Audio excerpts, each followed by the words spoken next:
Je parle très souvent des pires univers où tu voudrais pas y vivre, mais des fois, même si t'es un PNJ, tu t'en sortirais mieux que certains personnages. Genre, t'as pas envie d'être dans Tokyo Ghoul et ça se comprend, mais jamais tu ne souffriras autant que Ken Kaneki. Et je vous préviens, ça va spoiler. Et d'ailleurs, sachez que cette vidéo est sponsorisée par Instant Gaming, et comme tous les mois, vous pouvez gagner le jeu de votre choix grâce au lien Instant Gaming pris en description. En ce moment, il y a le DLC d'Elden Ring qui est à moins 23% ou Black Myth Sun Wukong qui a l'air vraiment top et est basé sur la pérénigration vers l'ouest qui inspire Dragon Ball. Allez, bon courage pour le concours et merci à Instant Gaming de soutenir la chaîne.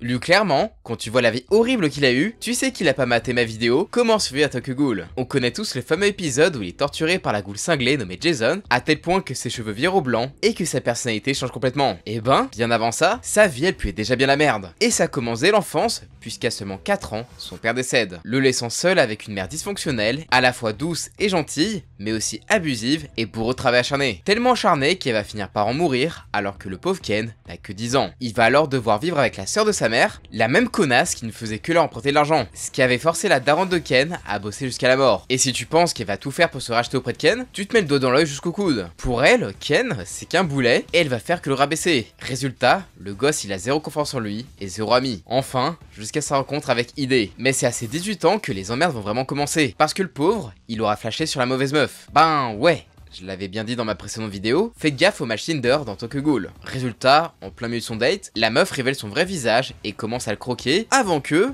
des poutres ne leur tombent sur la gueule et qu'un chirurgien cinglé ne greffe sans autorisation les organes de la ghoul sur le pauvre Ken. Un Ken qui va leur découvrir les joies de la vie de ghoul, l'impossibilité de manger la nourriture d'humains, son premier combat à mort contre une autre ghoul, le côté sombre du CCG qui chasse même des gosses, mais aussi le reste des ghouls. Il aurait très bien pu finir en plat de résistance comme ce pauvre gars. Et ça, c'était qu'un avant puisqu'après il va rencontrer l'organisation de ghouls qui est l'arbre d'Aogiri. C'est eux qui vont le kidnapper pour en faire de force l'un des leurs avant de l'emprisonner avec Jason suite à la tentative d'évasion que Ken et d'autres membres forcés avaient mis en place. Ken va être torturé insalablement par Jason qui va lui couper les doigts encore et encore, lui foutre un scolopendre dans l'oreille et même le forcer à choisir entre une mère et sa fille qui vont toutes les deux mourir devant lui. De quoi bien lui faire péter un câble, lui donnant des hallucinations de Liz, la ghoul no Tinder, qu'il va bouffer en rêve, transformant complètement Kaneki. Et pas que ça coupe. Désormais Ken, il se sent plus pissé, pour lui il est trop fort et il doit le devenir encore plus pour protéger les autres. Mais ça va pas durer bien longtemps puisque le boug est désormais devenu une ghoul de feu, c'est-à-dire une ghoul cannibale un petit peu tarée sur les bords. Il va péter un câble lors de l'attaque du 20e arrondissement qui est considéré comme son refuge, il va ainsi finir par attaquer des inspecteurs, puis le king du CCG, Anima, qui va le buter. Ah, et en plus, juste avant, il a croisé son meilleur pote Ide, à qui lui a fait un bisou un peu trop passionnel vu l'état de sa gueule. Après sa mort face à Rima, Ken ne sait plus qui il est et n'est qu'une coquille vide. Il va alors être façonné pour qu'il devienne un nouveau genre d'inspecteur du CCG sous le nom de Ei Sasaki. 2 ans plus tard, il a beau avoir une nouvelle famille avec la famille des Kinks, des inspecteurs humains avec un Kagune implanté dans le corps,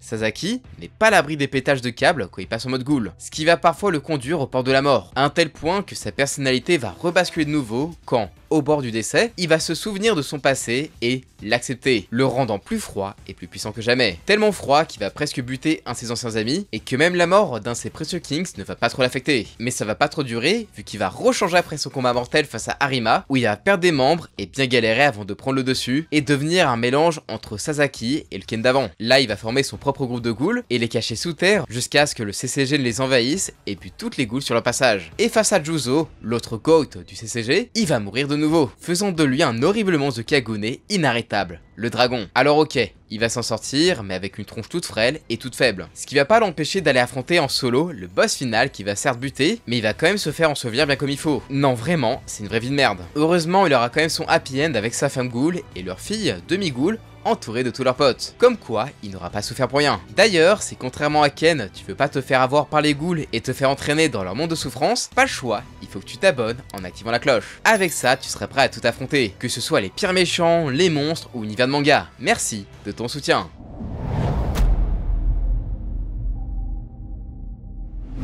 Là dans ce manga, on entre dans un traquenard d'un level Made in Abyss, avec sa couverture toute mignonne et son personnage principal au look de dessin d'enfant. Tu t'attends à un truc hyper mignon, mais non, Bunny Poon Poon, c'est tout sauf mignon. Ici, c'est un vrai voyage dans la dépression que nous propose cet incroyable manga que je vous conseille de lire. Enfin, uniquement s'il est assez solide. À travers les 13 tomes de Bunny Poon Poon, on va suivre notre héros dans sa longue descente aux enfers, de ses 11 à 22 ans. Ce petit oiseau mignon, dont on ne verra jamais le vrai visage ni le vrai nom, a grandi dans un foyer brisé. Avec un père alcoolique violent et une mère qui ne l'a jamais aimé, sa vie ne commençait clairement pas dans la joie et la bonne humeur. C'est simple, dès le premier tome, son père frappe sa mère si fort qu'elle finit à l'hosto et lui au poste, laissant Poon Poon vivre seul avec son oncle pervers et feignant. Mais tout ça, Poon Poon, il comprend pas vraiment du haut de ses 11 ans, puisque ce gentil petit oiseau est bien trop amoureux de la nouvelle de l'école, Eiko Tanaka. Et là, c'est le début des emmerdes. Un jour, Poon Poon et ses potes de 11 ans tombent sur une casquette porno et décident de la regarder quand ils tombent sur des aveux de meurtre familial dans une usine. Et en bons gamins qu'ils sont, ils vont évidemment y aller, emmenant Aiko au passage. Car Poon Poon, il voulait pas lui mentir sur ce qu'ils allaient faire avec ses copains. Normal, vu qu'il a dit qu'elle tuerait s'il lui mentait. Ouais, flippante la meuf. Résultat, dans la vieille usine, il tombe sur quelqu'un et, mort de peur, pensant à un fantôme, les gamins fuient en catastrophe, sauf Poon Poon et Aiko qui se blessent accidentellement alors que Poon Poon se pisse dessus. Littéralement. S'ensuit une explosion et un feu accidentel avant que Poon Poon ne revienne à lui, entouré d'Aiko et de ses potes. Une expérience traumatisante censée les souder à jamais. Enfin, jusqu'à ce que le meilleur pote de Poon Poon ne déménage. En plus de ça, Poon Poon avait promis de partir à Kagoshima avec Aiko, mais il ne savait pas comment tenir ses promesses, ce qui le tourmentait au plus haut point, pensant qu'elle le tuerait s'il faisait pas. Ah les gosses, vraiment trop premier degré. Problème, il a rendez-vous avec elle à 18 h et malheureusement pour lui, il peut pas y aller pour une autre raison tout aussi horrible. Sa mère, qui allait sortir de l'hôpital, a tenté de se suicider. Son oncle et lui devant aller à l'hosto, passant devant la pauvre Aiko en larmes. Et c'est précisément cette image qui va le traumatiser à vie. Sa maman avait beau être entrée, Poon Poon déprimait et personne ne le comprenait. Il s'était complètement renfermé sur lui-même et personne n'y prêtait vraiment attention. Bah après, il a bien vu son père, mais lui non plus n'a rien vu et ne lui a dit que des banalités et des mensonges pour le rassurer sur sa propre situation. Poon Poon déprimait toujours. 2 ans plus tard, c'était pire. Aiko avait un petit copain et les rumeurs sur eux et leur relation ne faisaient que frustrer Poon Poon toujours plus. Et le pire, c'est que le mec d'Aiko, il était cool. Et Poon Poon l'aimait bien, ce qui le tourmentait encore plus. Résultat, même quand il a eu le champ libre avec Aiko qui lui proposait une nouvelle fois de fuir à Kagoshima avec elle, il n'a pas pu s'y résoudre et a une nouvelle fois pas tenu sa promesse, le foutant toujours plus en dépression, tandis que son oncle, qui vivait toujours avec eux, il en avait rien à foutre et préférait se faire sa meuf dans la chambre d'à côté. 2 ans plus tard, Poon Poon, toujours en dépression, vivait avec sa mère alcoolique et la meuf de son oncle. Sans ce dernier qui s'était barré de peur de l'engagement. Poon Poon devait aussi déménager, laissant la fille seule. Ce qui l'a mise tellement en dépression qu'elle a profité de Poon Poon. C'était le seul à être gentil avec elle et l'a violée. Oui, parce que Poon Poon a peut-être l'air consentant, mais il a 15 ans, hein. Et ça n'a clairement pas aidé Poon Poon à aller mieux, surtout maintenant qu'il vivait seul avec sa mère absente, trop occupé à sauter un collègue marié. Tu m'étonnes qu'au lycée, Poon Poon n'arrivait pas à se faire des potes ni des meufs. Il avait tellement vrillé qu'il avait viré exhibitionniste dans les ruelles la nuit. Et le pire, c'est qu'il s'est encore retrouvé seul quand sa mère a pété un câble et a fait un pneumothorax en tentant de buter son amant. Non, c'est une vraie malade. Et littéralement d'ailleurs, puisqu'elle finit par mourir d'un cancer, sans jamais qu'elle et Poon Poon n'arrivent à s'entendre. Maintenant, Poon Poon vivait vraiment seul. Ils finirent par prendre son propre appart pourri à côté d'un couple baiser un peu trop heureux à son goût. Il trouva bien l'amour un temps, mais la fille ne voulant pas s'engager, Poon Poon a de nouveau pété un câble. Un tel point qu'il s'est inventé une nouvelle vie et une nouvelle personnalité basée sur son voisin. Et c'est là qu'il retombe sur Aiko. Maintenant qu'ils sont adultes, ils finissent par se mettre ensemble, mais quand ils vont l'annoncer à la mère abusive d'Aiko, tout va vriller. Elle va les agresser, ne voulant pas perdre le contrôle de sa fille. Et Poon Poon, en protégeant Aiko, finira par la tuer sans froid. Désormais, Poon Poon est un meurtrier et les amants doivent fuir. Il était temps d'aller à Kagoshima, un périple tragique où leur relation va devenir toujours plus toxique, avec des maltraitances mutuelles bien vénères, avec Aiko qui va carrément finir par lui arracher un œil avec une fourchette. Aiko d'ailleurs, qui finira par révéler à Poon Poon que depuis le début, c'est elle qui a tué sa mère, pas Poon Poon. Et elle finira par mettre fin à ses jours, brisant définitivement Poon Poon, qui tentera de faire la même chose dans la fameuse usine abandonnée. Enfin, ça, c'était avant d'être retrouvée par Sachi, la fille qu'il aimait, mais ne voulait pas s'engager, et qui avait passé tout ce temps à le chercher. Finalement, pour la première fois, quelqu'un était là pour lui, et il a pu repartir de zéro après sa sortie de prison. Comme quoi, fallait juste demander comment ça va Poon Poon, au lieu juste d'un simple bonne nuit. Alors oui, Poon Poon n'a pas eu de terribles souffrances physiques et n'a pas vécu dans un monde horrible rempli de monstres traumatisants, mais quand vous lisez le manga et son style très glauque et particulier, vous comprenez vite que sa dépression est tout autant un monstre terrifiant. La preuve avec la façon dont il est dessiné, qui devient de plus en plus sombre et étrange en fonction de son état émotionnel. Et malheureusement, ce qui rend la vie de Poon Poon encore plus triste, c'est que c'est aussi la vie de plein d'autres personnes qui, dans notre monde réel, aussi peuvent vivre ce genre de profonde dépression sans être entendus. Et si c'est le cas, force à vous et ne faites pas la même erreur que Poon Poon, vraiment, demandez de l'aide.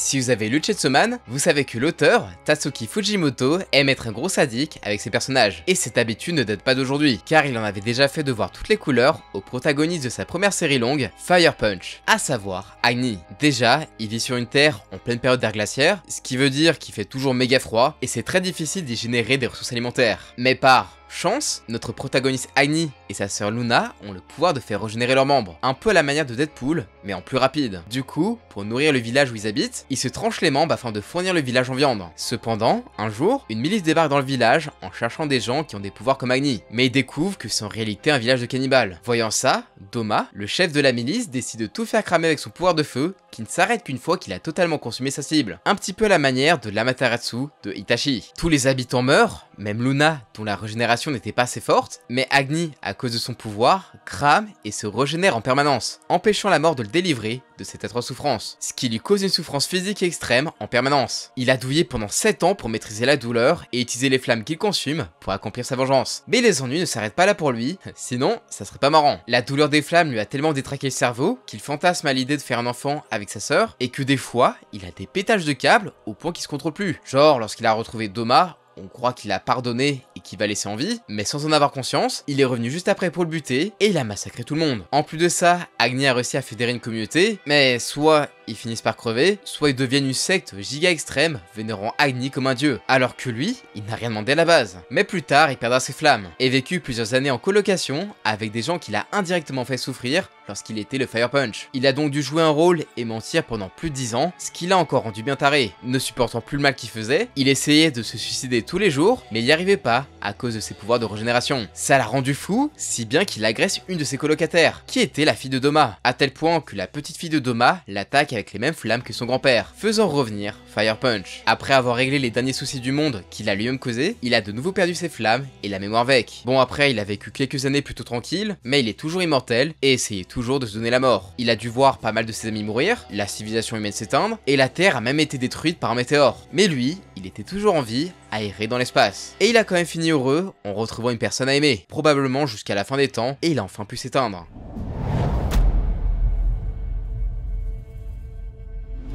Je pense que c'est le personnage que vous attendiez le plus en cliquant sur cette vidéo. Il est clair que Guts, c'est un peu le premier auquel on pense pour les personnages qui ont pu souffrir. Bon, déjà, il vit dans l'univers de Berserk, et comme je l'ai dit dans ses vidéos, c'est pas de tout repos. Déjà, il est né d'une mère qui a accouché de lui alors qu'il était pendu en arbre. Oui, il est né d'une morte, et ça commence de manière hyper hardcore. Par miracle, il a survécu, et il a été adopté par un couple de mercenaires, Shizu et Gambino. Alors, Shizu était une mère aimante avec Guts, mais cette dernière est morte de la peste, le laissant seul avec Gambino comme seule figure parentale. Et autant dire que c'est pas un tendre. Il a élevé à la dure avec des violents coups dans la gueule lors des entraînements, il a pris Guts en tant qu'assistant sur les champs de bataille dès son plus jeune âge. Et autant dire qu'il a vu des choses qu'un enfant n'est pas censé voir. Il tue des gens en étant hyper jeune, genre 9 ans, et a dû apprendre à manier une épée d'adulte en étant enfant. Il manipule donc une épée bien trop grosse pour lui, habitude qu'il a conservée en grandissant. Après une bataille durant laquelle Guts, encore enfant, a tué pour la première fois, il y a un vicelard de sa troupe qui l'a violé. Oui, c'est hyper hardcore, et le gars prétend que c'est Gambino qui l'a vendu, chose que Guts a longtemps refusé de croire, mais ça le traumatisera pendant très longtemps vu qu'il souhaite que personne le touche. Plus tard, Gambino a perdu une jambe lors d'une bataille, et considère que Guts est responsable de son malheur parce qu'il est né d'une pendue. Et dans la tête de Gambino, Guts,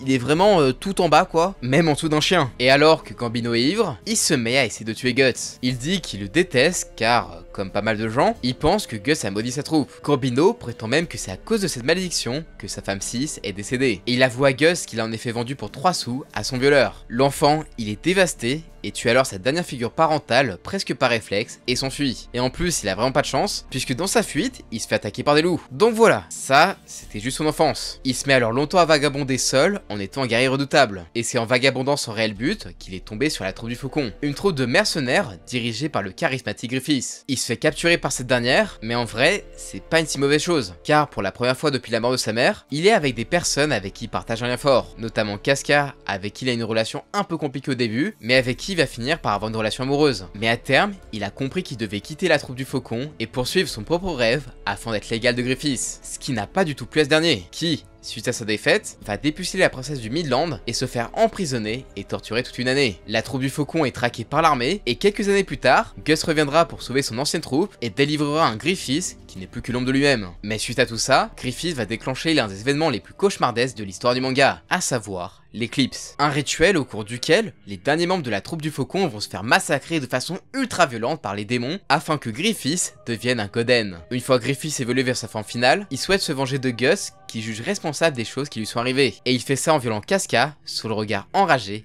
mais impuissant de Gus. Et là, c'est sûrement le pic de ce que Gus a subi en termes de souffrance. La dernière chose qu'il verra avec son œil mort sera la femme qu'il aime qui se fait violer par son ancien ami. Mais hélas, c'est pas terminé pour lui, puisque même s'il est ressorti vivant de ce cauchemar, lui et Casca ont à présent la marque du sacrifice, faisant que toutes les nuits, ils seront poursuivis par des démons. Et l'esprit de Casca est brisé, elle est devenue folle. Suite à ces événements, il va entrer dans une quête de vengeance autodestructrice. Il n'a aucune limite, et ça lui arrive régulièrement de faire de gros pétages de câbles. Genre à un moment, il n'hésite pas à buter un enfant démon pour éteindre les flammes qu'il consume avec son sang. Le tout en chopant la chair avec sa bouche, et tentera même de tuer une enfant qui est dans la trajectoire d'un apôtre. Oui, c'est super hardcore. Et vraiment, dans l'ère des châtiments, Guts est à son point le plus bas et développera même la bête de l'ombre qui représente tous ses traumatismes et est montrée par un chien. Il deviendra même fou à cause d'un esprit et tentera de violer Casca pour ressembler à Griffith. Mais bon, il aura quelques bons moments, vu qu'après cet événement, il sera rejoint par des gens qu'il a rencontrés au fur et à mesure, et ils formeront le groupe du Guerrier Noir. Sauf que, plus on avance dans l'histoire, plus Gus va avoir besoin de l'armure du Berserker. Bah oui, il affronte des menaces de plus en plus puissantes, et il doit prendre le dessus sur certains apôtres. Mais elle va réduire sa santé mentale,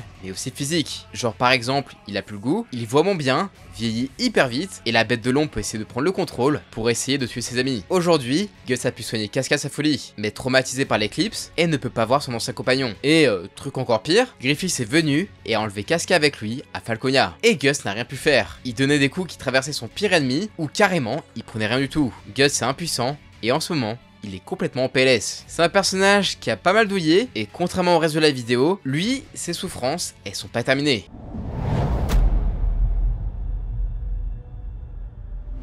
Bon, tous les autres personnages ont eu quelques moments heureux, mais pour la fillette de l'enfer, vous allez voir, il y a vraiment rien qui va. Et c'est encore pire, vu que c'est un bébé qui souffre. Et je vous le dis, mais à côté de ce qu'elle a vécu, Gus, il est parti à Disneyland. Cette histoire commence dès la naissance de jumelles. Le médecin annonce un truc assez terrible au père. Ils font voir ses filles, il voit la première, et tout va bien. L'enfant est absolument normal. Cependant, lorsqu'il va voir la seconde, il remarque avec horreur son physique plus que disgracieux. Non, elle a une véritable gueule de cauchemar, semblable à un démon. Et elle est pas juste très moche, hein. Elle est aussi très attirée par le fait de boire du sang. Genre, c'est Toga de My Hero Academia, mais en bien pire. Ne supportant pas ça, il s'est débarrassé du bébé moche en le jetant dans une décharge et a gardé le bébé qui était beau. Et naturellement, si tu fous un bébé, l'être le plus dépendant, sans les deux personnes, n'importe où, il va finir par mourir. Et c'est ce qui finit par arriver. Et son cadavre semblait tellement ignoble que les animaux errants ne voulaient pas le bouffer. Enfin, si. Ce qui finit par bouffer le bébé, c'est les asticots et la décomposition. Cependant, un phénomène inexplicable a frappé le bébé pour miraculeusement le ressusciter et régénérer son corps en train de pourrir. Même si, au vu de ce qui se passe après, je pense qu'elle aurait préféré être morte. Son instinct de survie lui a d'abord poussé à aller boire le sang d'un cadavre d'animal et est allé se blottir vers ce qui ressemblait le plus à un humain, donc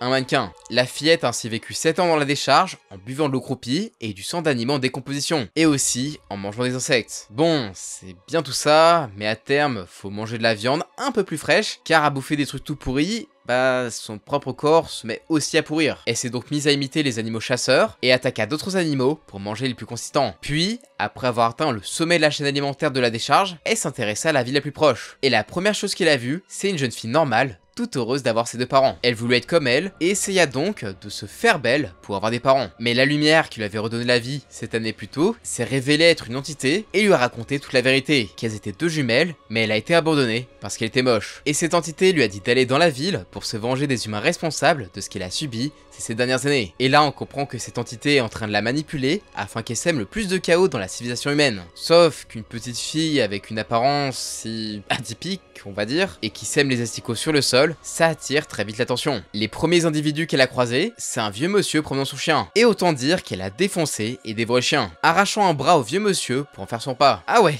Costaud la petite, elle a 7 ans je vous le rappelle. Elle s'est ensuite attaquée à un enfant qui la décapite avec ses dents, et forcément, toutes ces attaques et ces meurtres ont attiré l'attention des policiers qui se mirent à la traquer. Et elle s'attaquait à un policier qui avait un flingue, et il lui a tiré en pleine jambe. Elle est parvenue à s'enfuir malgré sa jambe blessée, et en voyant de maison, elle a eu une impression étrange. Elle entre et revoit la petite fille du début. C'est alors que l'entité lui révèle que c'est sa sœur, et que si elle la dévore, elle deviendrait la jolie petite fille aimée de ses parents qu'il a toujours voulu. Surtout que son corps est en train de crever. Et soudain, elle fait que de pleurer. Le fond d'humanité qui reste en elle l'empêche de faire du mal à sa sœur jumelle. Et lorsque sa sœur s'est réveillée, les parents sont entrés et le père a compris que le bébé dont il avait essayé de se débarrasser était revenu. Et c'est à ce moment-là que la police la retrouve et l'abat instantanément avec un flingue. C'est alors que son corps disparaît et elle réapparaît dans la décharge. Elle a utilisé ses dernières forces pour retourner dans le coin le plus sombre et réconfortant de la décharge en étant tout de même contente d'avoir rencontré sa famille. Une fois arrivée là où elle voulait, elle plongea dans un sommeil qu'on lui espère éternel. C'est une histoire horrible car la petite n'a vécu que 7 ans. Et elle n'a vécu qu'une vie horrible. Tout ça parce qu'elle est née avec un visage disgracieux et une inexplicable envie de boire du sang. Non vraiment, c'était hardcore.